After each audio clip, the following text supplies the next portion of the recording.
Setelah melihat proses pembuatan ban balap di Cina, saya akhirnya mengerti mengapa Elon Musk selalu mengatakan Cina akan ditakdirkan menjadi pemimpin kemajuan dunia.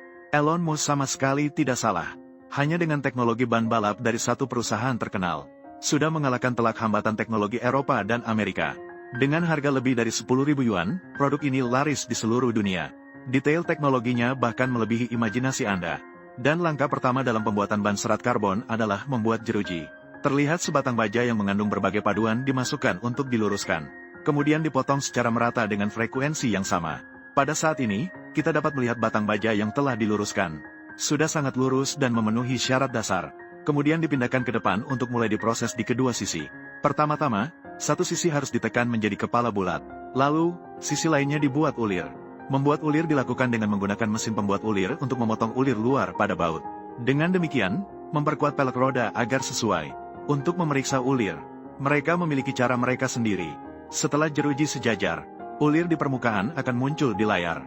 Setiap batang harus diperiksa seperti itu. Sekarang kita masuk ke langkah kedua dalam pembuatan pelek roda. Setelah paduan aluminium dimasukkan ke dalam roll, kedua sisi dengan cepat digulung menjadi bentuk bulat. Selanjutnya dipindahkan ke platform pemotongan sambil menutup pintu pelindung. Peralatan juga memotong secara horizontal dengan efisiensi yang terlihat oleh mata. Bagian yang berlebih juga dibersihkan di salah satu sisi. Mengunci sambungan di satu sisi alat penjepit. Dalam waktu kurang dari 2 detik, pelek roda telah dilas bersama. Perlahan-lahan diambil dan kemudian dibuang ke dalam air. Setelah itu, melalui proses pendinginan yang lama, maka bisa masuk ke proses berikutnya, pemotongan titik las. Untuk memastikan ketepatan busur panah. Untuk putaran ini juga menggunakan pengamplasan terintegrasi mesin. Hanya dengan cara ini dapat dijamin tidak ada kesalahan pada pelek roda. Jika dibandingkan dengan proses sebelumnya, tampaknya hanya langkah berikutnya yang dapat menampilkan kemajuan teknologi modern dengan sangat baik.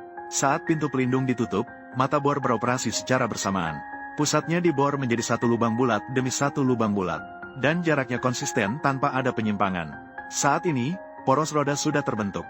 Mulai masuk ke langkah berikutnya, pembuatan ban. Sebelum memulai, pekerja juga harus mengamplas cetakan sekali lagi, untuk menghilangkan sisa-sisa permukaan ban yang tertinggal sebelumnya. Selanjutnya, mari kita masuk ke bengkel lainnya. Yang terlihat di depan adalah kain serat karbon. Ini adalah bahan penting yang menyatu pada ban serat karbon. Setelah pemotongan selesai, kedua lembar harus diselaraskan dan dipadukan. Kemudian, perlahan-lahan haluskan permukaan sehingga tidak ada lapisan yang berlebihan. Setelah itu, masukkan ke bawah mesin. Peralatan akan memberikan tekanan tinggi pada bahan baku agar menyatu. Sekarang mari kita lihat proses ajaib ini. Pertama-tama, sejajarkan tepi bawah dan putar dengan kedua tangan secara bersamaan.